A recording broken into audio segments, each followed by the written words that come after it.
Je voudrais du soleil vert, des dentelles et des théières, des photos de bord de mer, dans mon jardin d'hiver. Je voudrais de la lumière, comme en Nouvelle-Angleterre. Je veux changer d'atmosphère, dans mon jardin d'hiver. Ma fleur, sous la pluie de novembre, tes mains qui courent, je n'en peux plus de t'attendre. Les années passent, qu'il est loin, là je tombe. Nul ne peut nous entendre. Je voudrais du Fred Astaire, revoir un latte. I'm Joe McLean. He's the Deputy Director of ACLU's Immigrants' Rights Project. Okay, this is the data we have. ICE is detaining more than 53,500 immigrants in jails across the country, which is a new record. That number has jumped by nearly 700 in less than a week. Since late last year, ICE has detained nearly 10,000 more immigrants. What is going on with immigrant detention right now? Yeah, it's completely unnecessary. Are there some immigrants who need to be detained? Of course, but what's happening is there's no individualized assessment, so they're detaining everyone, not just people who are flight risk or danger. We've always said, after a hearing, if they're determined to be a flight risk or a danger, then maybe you got to detain them. But right now, they're just wholesale detaining mothers, fathers, children. It's out of control. There are plenty of ways to ensure appearance, and asylum seekers in particular want to be at their hearings because they don't want to live in limbo. They want to have a permanent status, and they will show up. And at the end of the Obama administration, there was a case management system that was developed that ensured appearance at practically 97% rate. We should say, and I want to sort of present the administration's case Right. and get your response to it, which is that the numbers have gone up. Unquestionably. Right. There are more people coming to the border. The causes for that are a little unclear. They say, look, we're overwhelmed. We don't have the systems in place to deal with all of this, and you do-gooding liberals are wringing your hands, but this is what we got to do. Yeah, well, one of the things is the numbers are not historically high. But the other thing that's going on is all the resources are focused on law enforcement and putting people in jail rather than allocating resources to process asylum claims and hold hearings. And so if the resources were allocated differently, and so one of the things is the administration says, well, these are all families. Well, what that should say is they're not dangerous. They're just sitting down when they cross the border, say, I need asylum. So they don't need as many agents out there doing law enforcement. What they need are people to process the asylum claims. Now, the administration of Barack Obama in 2014 started something called family detention in 2014 when it saw a similar surge at the border. It was criticized, I should say, by immigration lawyers and civil rights advocates. And we criticized it. And you criticized it. And ultimately, and people then were talking about its uncomfortable relationship to a camp situation. Back in 2014, it was basically ruled in violation of a consent decree called Flores, right? What is it? Is this administration doing family detention again? You know, it's unclear. Right now, it looks like they're starting to do it, but what we're hearing is that they want to do it wholesale, and they want to get rid of the Flores consent decree. And what they basically want to do... That's the only thing binding them from a full-scale build-out of a larger camp system. That's right, and other constitutional rulings. But what we're hearing is that they want to do it. They want to put them all in detention centers, have them give up on their legitimate asylum claims, or process the claims so quickly that people don't get due process. And so we'll be in court, other groups will be in court to stop that, but we can't go back to a system of family detention. You know, the Obama administration did do it, but they ended it quickly, and by the end of the administration, they had figured out a way to ensure people's appearance at court hearings without detention. And right now, the conditions are so bad. I'm not one to make historical comparisons, so I'm going to leave that to others, but the conditions are horrendous. And not only that, but they are still separating children. What do you think of what Alexandria Ocasio-Cortez said. I'm going to leave that controversy to others. I'm the lawyer. I like to get the facts out. I'm going to let others make this. But we do need to focus on what is actually going on the ground, because this idea that the administration is only going after hardened criminals and that everyone's being treated fine is absolutely wrong. Are the conditions acceptable or humane? No, the conditions are not acceptable for either adults or children. It is Thursday, the 20th of June of 2019, and you are in West Coast Cookbook and Speakeasy. I am your chef de cuisine, Justice Putnam, and our daily special is Metro Shrimp and Grits Thursdays. A little bit of jambalaya, a little bit of spice in your life. Oh, Creole me here. Yes, do, and we will. Well, folks, it is a wholesale detaining of mothers, fathers, and children, and yes, it is out of control. Which I think is the point. There is seemingly some order to this, but it's out of control. You know, I gotta say, at least the Germans were able to make the concentration camp trains run on time. This regime has the ability to mess up absolutely everything and still extract the most cruel result every time, which is the point. Yeah, so I don't know if it's a genetic malfunction or was it learned? A metaphysical question in determining the motivation and origin of the lunacy that we have to, exist under right at this very moment. Oh, my gosh. So much weird news. There's an Oregon GOP lawmaker, former white power paramilitary leader, by the way. Yeah, you think Oregon's all liberal hippies? Oh, boy. The paramilitary white power types came to this state to kick and kill hippies, brown and black people too. And apparently there's enough constituency to vote this kind of guy in. Well, Kate Brown, the governor, has been, even though the Democrats have a majority in the bicameral system in Oregon, the GOP have enough to be able to keep a quorum from happening. So there's a climate change bill moving through and to be voted on, and the Oregon state lawmakers, GOP, Oregon state lawmakers, are going to leave the state. So Kate Brown's going to pull a Jess Unruh. Jess Unruh, the Speaker of the Assembly, way back in the day.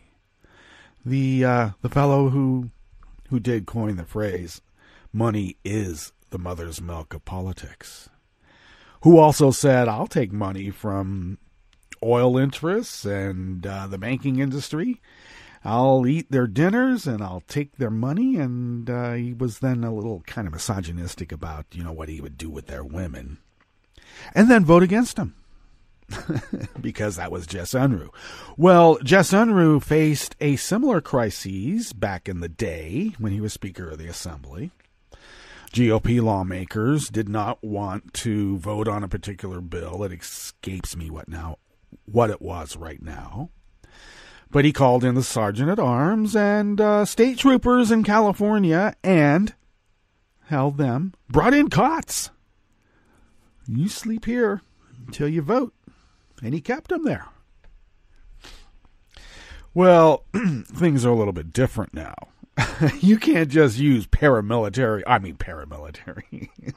Yeah, you can. Apparently, you can use a paramilitary move to counteract a parliamentary procedure.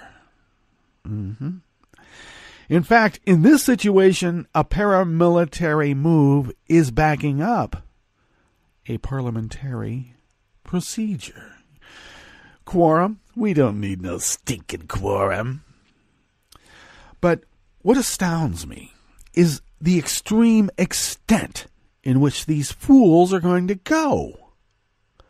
I'm not going to vote on a climate change bill because I don't believe in climate change, and so I'm going to kill state troopers. This guy said, send bachelors, because anybody tries to keep me in the state house, I've been a hostage and overseas and here in this day, blah, blah, blah. I am not going to be a hostage to Kate Brown. Send in the troopers. Make sure they're bachelors because he will kill them. Just ponder that for a slight moment. What will happen to this fellow? Nothing. If you're a Republican, even if you're a white power paramilitary leader, former, you can say and do anything. Anything. I don't want to hear anything from the GOP or these right-wing fools. I have much more, shall we say, descriptive terms for them. But I don't want to hear anything anymore from that side about law and order. Law and order is not, you follow my orders, and that's the law. I really would like to see this fellow charged with a crime. Killing cops? That's what the modern GOP is all about now. This is your modern GOP. You make me vote on something as inconsequential or consequential as a climate change bill, and I will kill cops if you force me to take that vote. Will any other Republican in those chambers here in Oregon censor that fellow? Call him out? No, because they're all in lock goose step with Herr Leader. In fact, there's a call in this state for when Trump is no longer president. There are some people who actually believe that he's no longer going to be president, that he either gets voted out or he goes termed out.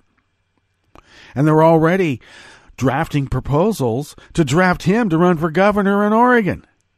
Well, there is an Astoria in New York. So Trump could, I suppose, set up a P.O. box in Astoria, New York, and say it's Astoria, Oregon, and he can run for governor. How do these people think? Yeah, carpetbag much? Jeez. So that's your modern GOP. Trump is not going to be governor of Oregon, whether he can carpetbag or not. You can't run for office when you're in a federal lockup. You just can't. I don't even think you can run for office in the district that the federal lockup is in. Of any kind. You can't even be dog catcher because you're in the federal lockup. You can't catch dogs. What's on the rest of the menu here in the Bistro Cafe of West Coast Cookbook and Speakeasy? Well, Trump's campaign manager pretends not to believe in polls as he spends big on polling. Yeah, well, he's got a lot of Russian help too, just like last time. McConnell and his henchmen grant a lifetime judgeship to a raging bigot. Because, hey, professional courtesy. And Christian nationalist Senator Josh Hawley of Missouri proposed a new bill that would force Facebook to publish Nazis, even if Facebook wants to publish Nazis willingly. After the break, we move to the chef's table, where New Zealand launched a gun buyback program for weapons banned after the Christchurch mosque attacks. And 3 Russians and a Ukrainian will face murder charges for the deaths of 298 mostly Dutch nationals aboard Malaysia Airlines Flight MH17 that was shot down over the eastern Ukraine in 2014. All that and more on West Coast Cookbook and Speakeasy. Bon appetit.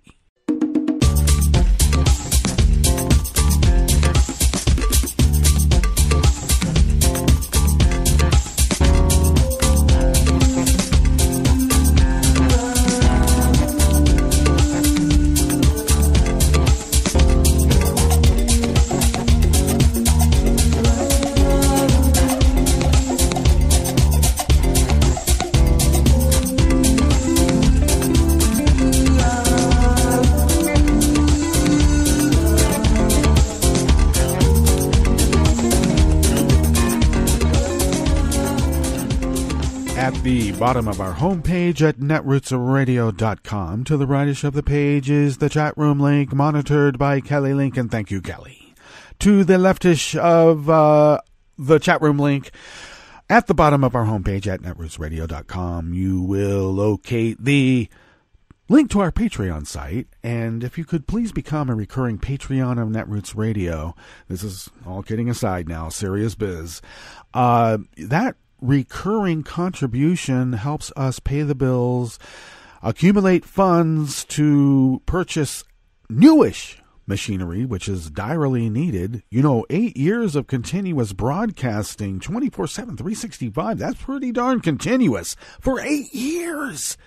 And your generosity will assure us that we'll go for another 8 years or more. That's right.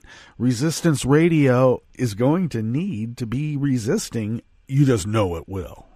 So thank you so much for your generosity. We are unable to do this without you. If you would like to follow Netroots Radio on Twitter, please do so at Netroots Radio. Thank you, Tom, for taking care of that. Follow me on Twitter at Justice Putnam. I post the show notes and links diary on Daily Kos about 10 minutes before showtime. And then I put that link up on social media. I scramble to do it, so look for that as well. Follow the show on Twitter at CookbookWest, and pick up podcasts by way of Spreaker, Stitcher, TuneIn, iTunes, iHeart, YouTube, and wherever podcasts can be found. They're all there, and you can find them. All right, let's dive into this first offering here in the Bistro Cafe of West Coast Cookbook and Speakeasy, Metro Shrimp and Grist Thursdays. Comes out of Think Progress, and Josh Israel has penned this piece. Donald Trump's 2020 re-election campaign manager attempted to gaslight the American people just on Tuesday, claiming that polling today is completely meaningless and should be totally ignored. Yet his own operation previously shelled out tens of thousands of dollars on polling expenses. Well, maybe it's because last week Trump was caught in a lie when he falsely claimed that leaked internal polls showing him trailing badly in key states were phony. After the memos were made public, Trump's campaign reportedly dismissed 3 of its pollsters, including the man who took over the firm, built by White House counselor Kellyanne Conway. Well, no wonder Brad Parscale told CBS News that none of this matters because effective polling is no longer possible. He's lying. He is performing to one member in the audience, and you know who that member is. Yeah, a mobbed-up Russian asset sitting in the Oval Office with really weird hair and small, stubby fingers. And we won't go to any other descriptions of bodily appendages. Please, let's not. But Brad Parscale, or is it Parscale, is performing to just that member of the audience. Oh, polling doesn't make any sense. We're getting rid of polling. And he's going to continue polling. He needs to. He's already paid the Russians. And the Russians expect to deliver. Parscale continued, the country is too complex now just to call a couple hundred people and ask them what they think. The polling can't understand that, and that's why it was so wrong in 2016. It's 100% wrong. Nobody got it right, not one public poll. Really? While several state polls proved to be off in 2016, national polling was close to predicting Hillary Clinton's 2.1% popular vote advantage. The reason they say polling didn't work because Hillary was slated to win, according to the polls, is because they got Russian help to maneuver and manipulate about 76,000 votes across 3 states to secure the Electoral College. Let's not forget that. I think progress examination of Federal Election Commission filings found that Trump's re-election campaign reported disbursements of at least $42,000 for polling expenses to a firm called Target Point Consulting, Inc. in the 2016 campaign. Trump spent more than $1 million on polling. Now, Parscale did not address why the campaign would spend so much of the money donated by its supporters for something he says does not mean anything.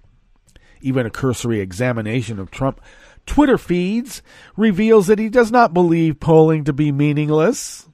Yeah, the guy loves that. If no one's going to pat his back, he'll pat his back for him. Well, let's put it this way. If there's no one around to pat his back, he will pat his own back. Anytime a poll, including those from questionable sources, contradicts the vast majority of data that show low approval ratings, for instance, Trump blasts it to the nation. Asked why Trump spent so much time obsessing about poll numbers, Parscale responded that it was because the media makes it look like they matter, and referred any further questions to Trump himself. Now, a campaign spokesman told Think Progress that we test issues which are used for prospecting and messaging. Prospecting? You mean like digging for money? You're not doing it just from T-shirts for Space Force? Almost all of the polling we do is on issues. And when tested against a defined Democrat, Donald Trump leads in all states we have surveyed. Meaning they only asked a couple hundred people, not the several thousand in which a legitimate poll would poll.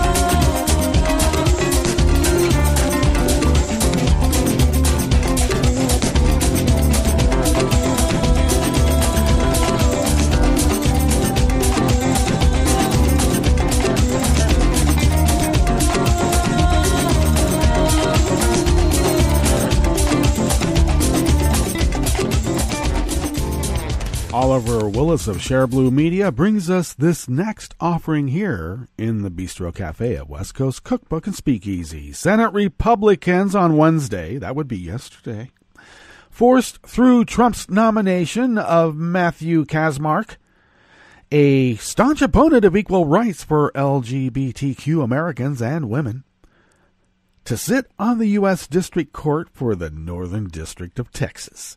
Well, look, if they do everything bigger in Texas. If you're going to have a lifetime appointment of a bigot, let's get the biggest bigot you can get.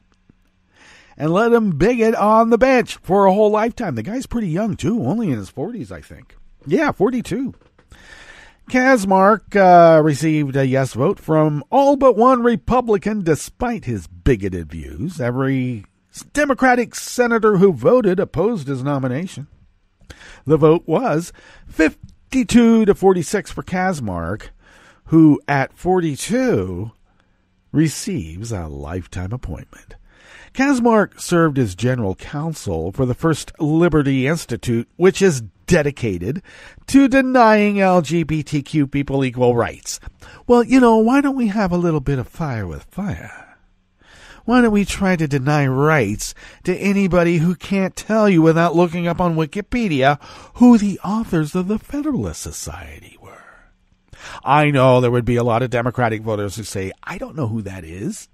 And I would say, well, you better bone up before I come and ask you that question. Because by God, if you want a poet philosopher king, you're going to get a poet philosopher king. No more failed mobbed up real estate magnates.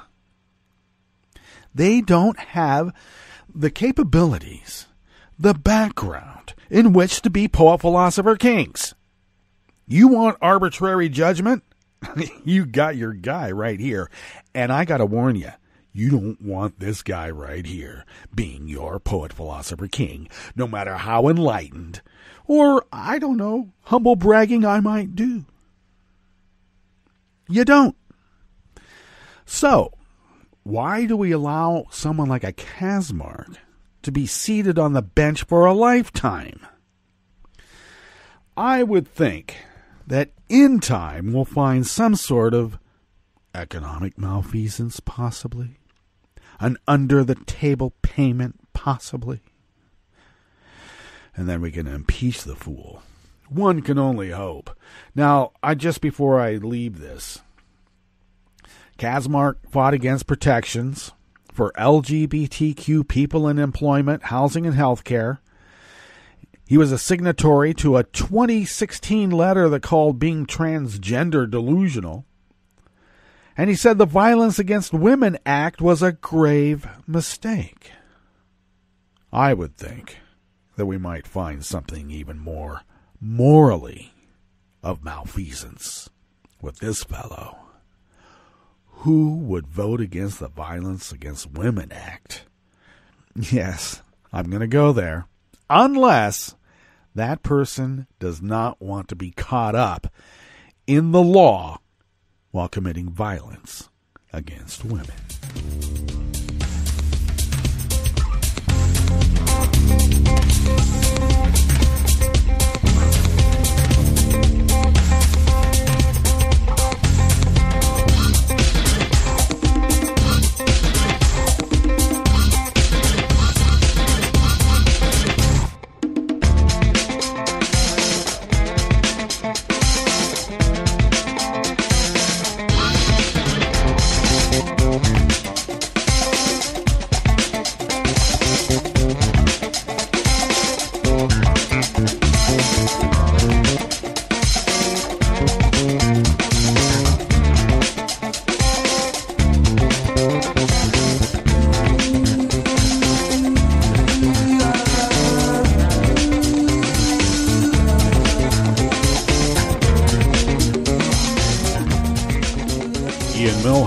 Of Think Progress brings us this final offering here in the Bistro Cafe of West Coast Cookbook and Speakeasy Metro Shrimp and Grits Thursdays. Senator Josh Hawley, Repug of Missouri, a Christian nationalist and the youngest member of the U.S. Senate, proposed legislation yesterday, Wednesday, that would effectively appoint a panel of government central planners to monitor content on sites like Facebook and Google. Wow. Central planners? Government central planners? Sounds Soviet, doesn't it? You know the GOP adopted the 70-year Soviet model when the Berlin Wall fell. And it has served them so very, very well since, hasn't it? The bill, which violates the First Amendment, purports to be an effort to foster, quote, political neutrality. Sure. In other words, make any opposition neutral politically. Its practical effect, however, would be to prevent those sites from disfavoring any political viewpoint whatsoever, including potential viewpoints that are explicitly genocidal. Hawley named his bill the Ending Support for Internet Censorship Act, which really means ending support for internet censorship against Nazis and people who want to genocide other people. It's my First Amendment right to talk about it. And if I do it, well, it's just, my political right to do that too. After all, this is America, right? The bill functions to weaken safe harbor provisions of federal communications law that prevent websites from being held liable for content posted by third parties. Current federal law provides that no provider or user of interactive computer service shall be treated as the publisher or speaker of any information provided by any other information content provider. Without this provision, websites that allow third parties to publish content likely could not exist, because the website could be held liable for libelous content published by someone else. Absent the safe harbor, a troll seeking to sabotage Facebook, for example, could intentionally publish a defamatory statement on Facebook. Facebook could then be sued for libel. Well, let me just give a little, real-world example of how this works with this crew on the other side. The ones who are all in lock goose step with each other. Someone will make a provocative statement from their side. People of more calmer dispositions will respond. The brown shirts who are advocating whatever it is that the lockstep goose steppers are taking will come in and start throwing invective, personal insults, etc., and the whole thread will then be deleted. Likewise, when a level-headed, normal person posts something that could be of interest for a nuanced debate, I know it's impossible, but still, the same will occur. That person and persons coming to their aid will be attacked mercilessly. The thread will blow up. Invectives and insults will fly, mostly from one side, I might add, and you know which side that is. And then the thread will disappear. Protection from censorship of anything that I believe in, but censor everything that I don't. And that's the way they work. It is not America. It's not how a representative democratic republic works. But if you're following the 70-year Soviet model, then I guess you're in the right place. All right, let's get on to our break. And when we get back from that break, we're going to go through weather from around the world and finish up with the stories that we've curated for you today. You are listening to West Coast Cookbook and Speakeasy, and we will be right back. You are listening to netrootsradio.com. Please hang up and try again.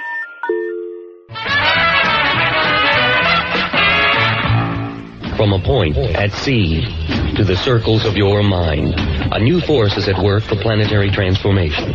New radio for a new Earth.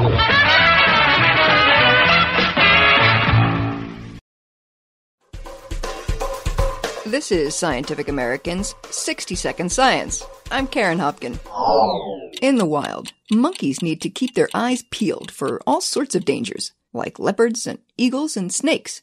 But the green monkeys studied by Julia Fischer of the German Primate Center have an additional challenge. They also have to scan the skies for drones. Why did we fly a drone over green monkeys, one may ask? One may indeed. The answer is that Fisher and her colleagues are interested in how primates communicate. In a classic study back in the 1980s, scientists showed that East African vervet monkeys produce alarm calls that are specific for the predators they encounter. So, for example, vervet monkeys hearing a leopard alarm might scurry up a tree, whereas the eagle call sends them running for cover under the closest shrub. Now, the green monkeys that live in Senegal share a similar system to warn of leopards and snakes, but they aren't known to raise a ruckus in response to birds of prey. And so, therefore, we decided to fly a drone over them. The researchers treated 80 green monkeys to a show of drones. How did the animals react to this unfamiliar aerial intruder? The monkeys did respond. They responded with alarm calls, and they responded by running away. But here's where things get really interesting. The calls the green monkeys made, after spotting the drones, were different from the ones they used to signal leopards or snakes. But even more intriguing, when we did an acoustic analysis, these alarm calls were almost eerily similar to the ones of the East African vervet. The findings are described in the journal Nature, Ecology, and Evolution. The fact that the two monkey species seem to speak the same language, if you will, even though they diverged from their last common ancestors some 3 million years ago, suggests that the vocal warning system is hardwired. So, if you hear a monkey go, watch out for a hungry bird, or check to see if you got a package delivered.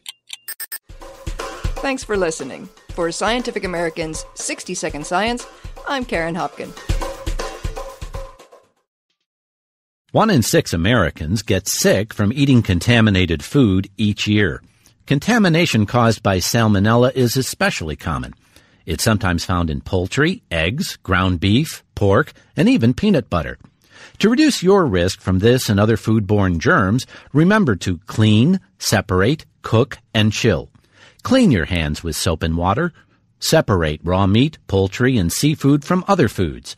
Wash counters, cutting boards, and utensils before and after using them. Cook all food thoroughly and use a food thermometer to make sure food is cooked. Promptly chill meat, poultry, eggs, and other perishables.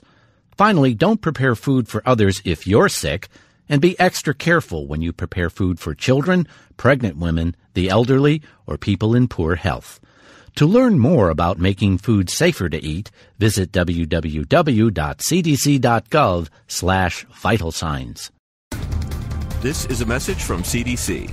After hurricanes, tornadoes, and floods, standing water and excess moisture help mold grow in your home, garage, and other structures. When you return to a home that has been flooded, know that you're likely to have mold. Mold puts your family's health at risk. If you have mold growing in your home, you should clean it up and fix other water problems, such as leaks in roofs, walls, or plumbing. Keep your children and pets out of affected areas until you've cleaned. Control moisture in your home to prevent mold growth. To remove mold growth from hard surfaces, use commercial products, soap and water, or a bleach solution of no more than 1 cup of household laundry bleach in 1 gallon of water. Follow the manufacturer's instructions. Never mix bleach with ammonia or other household cleaners. It will produce dangerous, toxic fumes. Open windows and doors to provide fresh air. For more information, visit cdc.gov or call 1-800-CDC-INFO. But Mom! Don't but Mom me. You heard what the doctor said. I'm fine. I just got my bell rung. It's not like I blacked out. You've had headaches, dizzy spells, and you're just not yourself. That's not feeling fine. Come on, I can't miss the game. It's still serious, even if you didn't black out. It's better to miss 1 game than the whole season. All concussions are serious. Know the warning signs and never let your child return to play before a healthcare professional says it's okay. A message from CDC. Hi, it's Tom. Could we humbly suggest your donation to netrootsradio.com? All we've got to run this 24-hour powerhouse of progressive resistance radio is what comes out of our own wallets. And you are our biggest donor. It doesn't take much, $3, $5. Just go to the bottom of our netrootsradio.com page and hit our secure donate button. Heck, you can even make a recurring contribution. And you'll get a wondiferous pair of Netroots radio stickers for application to your backpack, your bumper sticker, or your banjo. Well, it's up to you which backpack you want to put it on. So donate what you'd like at the bottom of our netrootsradio.com's homepage. Because you are our biggest donor. Netrootsradio.com. Together, we are Resistance Radio.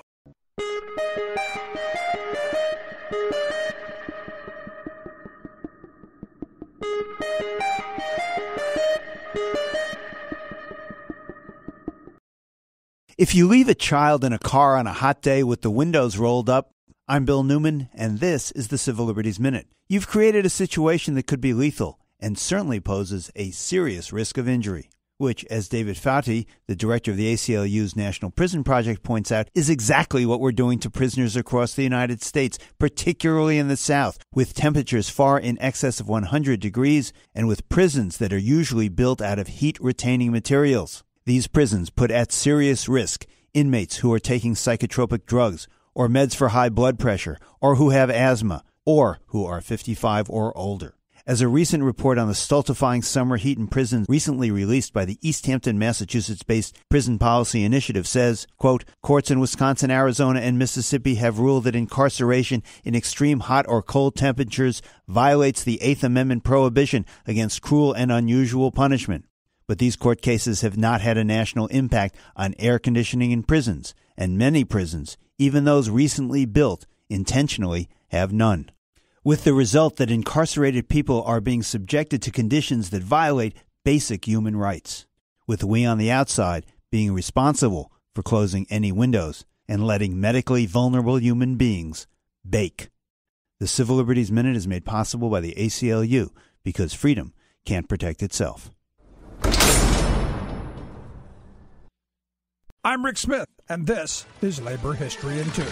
On this day in labor history, the year was 1893. That was the day that Eugene V. Debs founded the American Railway Union. The goal of the union was to organize railroad workers from different job classifications. Previous railroad unions had been based on job type. Coordinating solidarity between the multiple unions proved difficult. The lack of solidarity hurt railroad organizing. The American Railway Union was open to all white union railway workers up to the job of foreman. This new approach to organizing paid off quickly. In the spring of 1894, the union won a strike against the Great Northern Railroad. The Great Northern Railroad had arbitrarily reduced the workers' wages. When the railroad agreed to go to arbitration to settle the strike, it was seen as a great union victory. Railroad owners were notorious for their anti-union stances.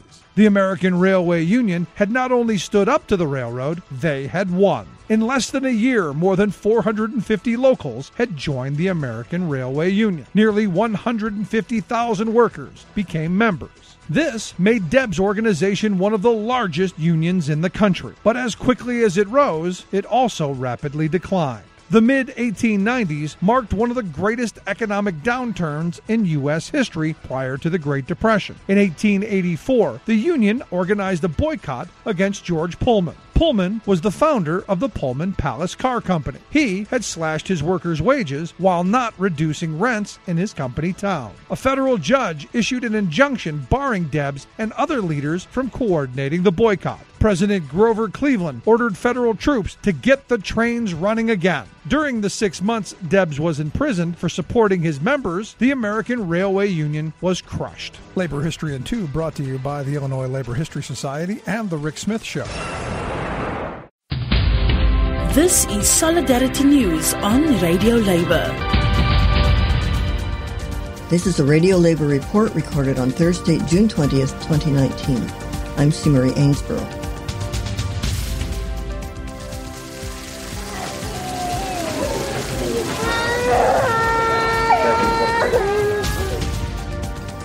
That is a little girl being separated from her refugee parents on the United States and Mexico border. In the past year, American authorities have separated and caged 2,500 children. 6 have died without their parents. To protest the shame, unions and other civil society groups held a demonstration in front of the United Nations in Geneva. One of the speakers at the protest was David Edwards, the General Secretary of Education International. EI represents more than 30 million teachers and other education workers in 172 countries. The Canadian Teachers Federation is a member of Education International. Mr. Edwards. No one runs from home unless your house is on fire, unless your future is under attack. This is a very important thing to keep in mind at this particular moment in our history of this planet. We as Education International, the world's teachers and education support workers, stand in full solidarity with the defenders of the rights of students, of children, of families who are running from houses on fire, from destitution.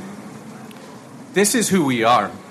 And it is very, very important, and it matters very, very deeply for us, the solidarity that builds that bridge on that border. The Trump administration can try to put tariffs on governments that disagree with them, but the people of those countries know better. The workers of those countries know better, because we actually have built these countries. We actually understand that the very foundation of their democracy is a free trade union movement dedicated to ensuring human rights and human dignity all over the world. I was thinking about the children. I was thinking about their journey. I was thinking about their feet. I was thinking about their tired legs, their hungry stomachs, an idea in their mind of a Statue of Liberty with its arms stretched out for the tired, for the poor, for an ideal of a better, non-burning home. That is why we fight. That is why this matters. This is the future of this planet in a single moment, boiled down. Who are we? Who are we, and what do we believe, and what do we stand for? Eleanor Roosevelt, who had a little something to do with the building behind me, said, "We must defend human rights and human dignity in the little places, in the small places, in the places in the shadows, in the places where no one is looking." Well, I can't think of a much smaller little place than that cage, and the cages that those children are living in right now. And I can't think of anything much more important for us to be doing right now. I know we're tired. I know it feels like every single moment we've got another thing we have to fight. But guess what, folks? If people of good conscience do nothing, what happens? History has taught that time and time and time again. This is a very important turning moment for the world. We cannot allow the privatizers to make profit off the children, off this situation. We cannot allow ourselves to grow weary of attack after attack, of problem after problem, where we have to somehow kind of prioritize, well, is this problem big enough to actually come out for? Is this really what the UN should be doing right now? Is it the Human Rights Council really? Is this the thing? Yes. This is really the thing that we have to actually make a stand about.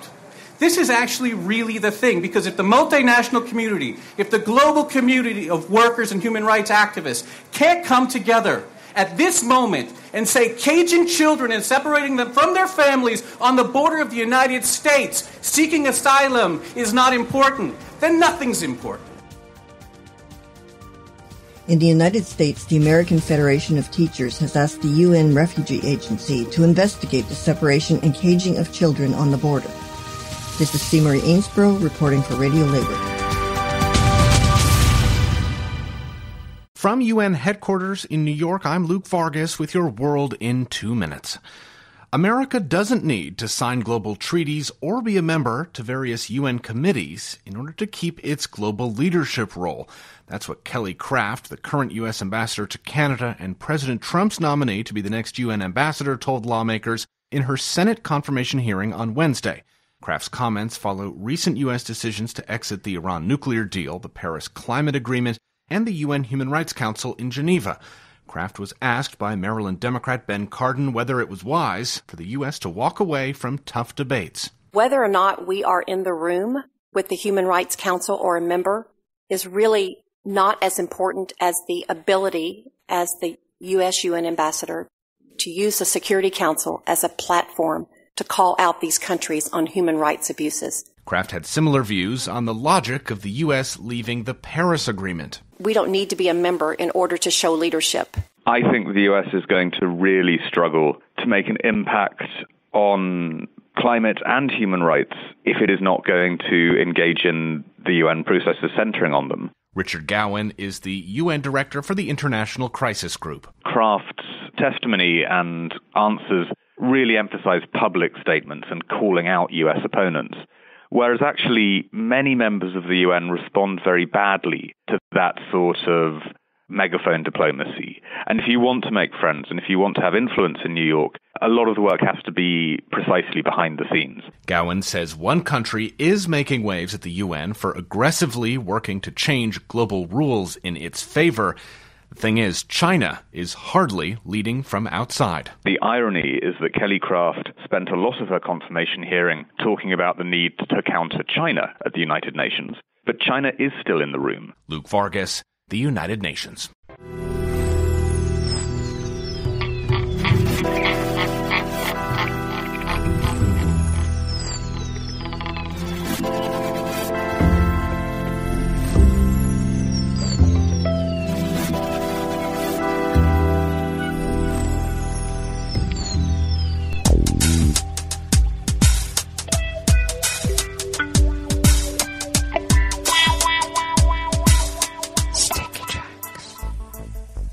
Thank you for accompanying us here to the chef's table at West Coast Cookbook and Speakeasy.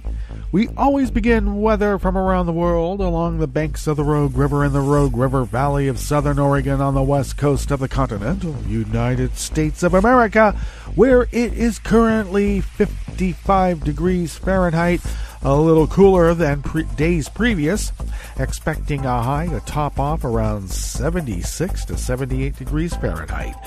Winds are light and variable, currently out of the southeast, will be shifting out of the north at 5 to 10 miles per hour in about an hour and a half to 2, and will then shift again later on this evening out of the northwest at that 5 to 10 miles per hour, and then coming back out of the north tomorrow, remaining at 5 to 10 miles per hour. Highs expected tomorrow to be in the upper 70s to low 80s, and should be around that range over the weekend. And then overnight lows will be in the low to mid 50s, so a little bit cooler nights, but still tolerable and lovely to have your windows open, if it's safe for where you're at in the great state of Oregon. Grass pollen is very high. Air quality index is rated at good at 13 parts per million, and that daytime UV index is very high at 9. So you're going to get radiated. Stay in the shade. Cover up. Barometric pressure is holding steady at 29.94 inches. Visibility is at 10 miles. And relative humidity is at 66%. Weather from around the world is brought to you by people's personal weather stations that they purchased. These people planted these purchased personal weather stations somewhere on their property, and these people positively live around the world. Producers out there, that is my P-tape. Pop the peas or do not pop the peas. That is the quest now, isn't it? London is 67 degrees and partly cloudy. Paris is 71 and cloudy. Rome is 88 and sunny. Wow, Rome's been pretty warm these last several days, and I got to tell you, Rome can get hot when it's only in the 80s. Oh, boy. But the gelatos are good. Right by the Spanish Steps, they have a couple of little kiosks. Try it out. Kiev is 88 and fair. Kabul is 76 and mostly cloudy. Hong Kong is 83 and partly cloudy. Tokyo is 75 and partly cloudy. Sydney, Australia is 48 degrees and partly cloudy because in their hemisphere, they're coming on to winter. And San Francisco, California is 55 and mostly cloudy with a small craft advisory for winds on the bay and offshore. And New York is 69 degrees Fahrenheit with fog. And you do have a fog advisory. And that is weather from around the world, brought to you by people's personal weather stations that they purchased. These people planted these purchased personal weather stations somewhere on their property. And these people positively live around the world.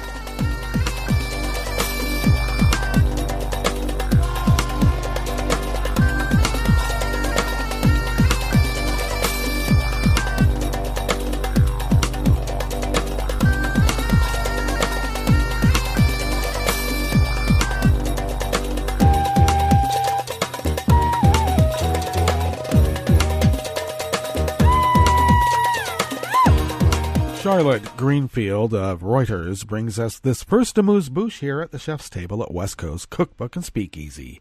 New Zealand's government launched a multi-million-dollar 6-month buyback program to compensate owners of powerful but newly banned semi-automatic weapons prohibited in the wake of deadly attacks on 2 mosques in the southern city of Christchurch.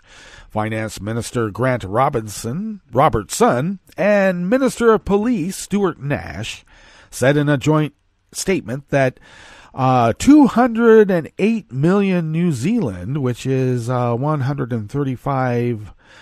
136 million U.S., had been set aside to compensate owners of the banned semi-automatic firearms of up to 95% of the original cost. And they would have until December 20th to hand in their weapons. Police have detailed plans in place for the next step, which is the collection of firearms from the community. It will be a huge logistical exercise and is expected to get underway in mid-July. Parliament passed the gun reform law, the first substantial changes to the country's gun laws in decades, by a vote of 119-1 in April. And we know what happened to that one vote. Well, he got an egg on his head, and the egg boy got pummeled by the politician. And pretty much he is doubling down on everything he says. The egg boy, quite a hero, donated all funds that were coming his way to the survivors and victims of the Christchurch massacre. The vote came less than a month after its worst ever peacetime mass shooting in which 51 people were killed and dozens injured in attacks on 2 mosques in Christchurch. The new curbs bar the circulation and use of most semi-automatic firearms, parts that convert firearms into semi-automatics, magazines over a certain capacity, and some shotguns. Existing gun laws had provided for a standard A category gun license covering semi-automatics limited to 7 shots. Almost 700 weapons had already been handed in before the compensation scheme was launched, and almost 5,000 had been registered by owners with police while they awaited collection. The government has also begun work on a second arms amendment bill to tackle issues regarding a gun registry. With a population of just under 5 million, New Zealand is home to an estimated total of 1.5 million firearms, making it the country with the 17th highest rate of civilian firearm ownership in the world, according to the Small Arms Survey.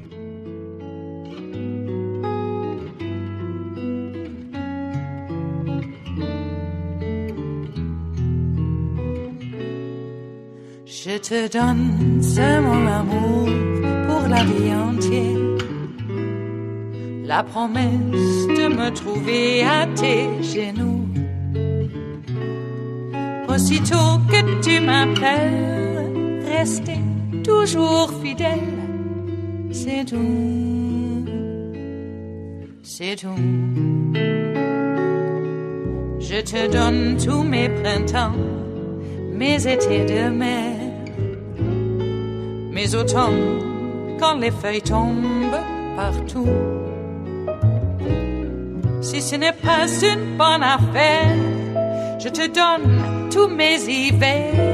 Toby Sterling and Anthony Deutsch of Reuters bring us this final amuse-bouche here at the chef's table at West Coast Cookbook and Speakeasy. 3 Russians and a Ukrainian will face murder charges for the deaths of 298 people aboard Malaysia Airlines Flight MH17 that was shot down over eastern Ukraine. In 2014, the International Investigative Team reported. The suspects are likely to be tried in absentia, and proceedings set to start in the Netherlands next March. Dutch authorities said Russia has not cooperated with the inquiry and is not expected to surrender defendants. Well, I suppose this is where we call in Interpol now, isn't it? In this reporter's opinion, of course. These suspects are seen to have played an important role in the death of 298 innocent civilians, Dutch Chief Prosecutor Fred Westerbeck said. Although they did not push the buttons themselves, we suspect them of close cooperation to get the missile launcher where it was, with the aim to shoot down an airplane. The Russian Foreign Ministry denied that it had not cooperated, while saying on Wednesday the investigation was intended to damage Moscow's reputation. Well, I would say if you're complicit in the murder of 298, mostly Dutch nationals, your reputation will suffer. But take your lumps, pay the fine, apologize, and how about joining the rest of the civilized, peaceful world? Well, that brings us to the end of our broadcast period for the day, but you know that Netroots Radio is going to broadcast on. We're going to meet up here tomorrow for Blue Moon Spirits Fridays, so do stay tuned to Netroots Radio all day and all night for all the breaking news as it breaks, and we'll meet up here tomorrow, right here in West Coast Cookbook and Speakeasy. Bon appetit.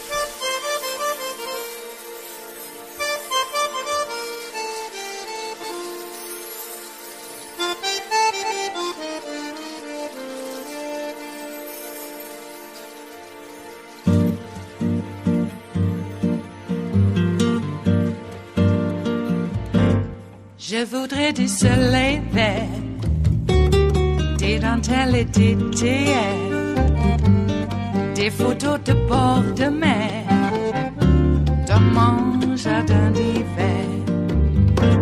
Je voudrais de la lumière, comme en Nouvelle-Angleterre. Je veux changer d'atmosphère, dans mon jardin d'hiver. Ma fleur sous la pluie de novembre, tes mains qui courent, je n'en peux plus de t'attendre. Les années passent, il est loin, là je tombe. Nul ne peut nous entendre. Je voudrais du Fred Astaire, revoir un latte Goël. Je voudrais toujours te plaire, dans mon jardin d'hiver. Je veux déjeuner par terre, comme au long de golfe clair, t'embrasser les yeux ouverts, dans mon jardin d'hiver.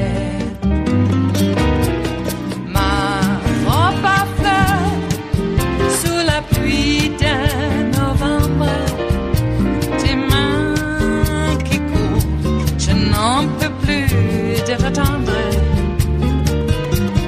Les années passent, il est loin, là je tombe.